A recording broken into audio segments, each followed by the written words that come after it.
Hello mga maring, good afternoon.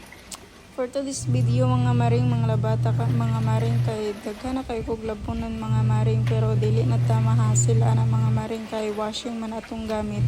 Di na ta magkuso-kuso dra mga maring.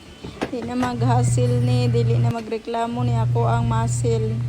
Pero okay ra kay mura magbuksidor ni ako ang masil mga maring.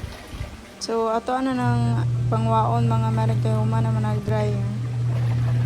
So mga hay-hay na ta mga maring unsa pa day atong hulaton. Init kaayo mga maring, naglabad akong ulo ana mga maring. Sakit kay sa mata mga maring. Alas 12 na mga maring, tapos lugay kay nagtulog akong anak mga maring.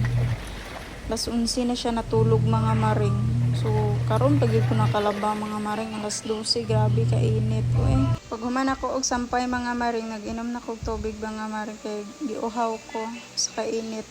Ug naglabad akong ulo mga maring, mao naglingkod ko and diri na natakutob mga maring. Thank you for watching and don't forget to subscribe and comment para mabalaan ako kung asa na abot ang video. Bye!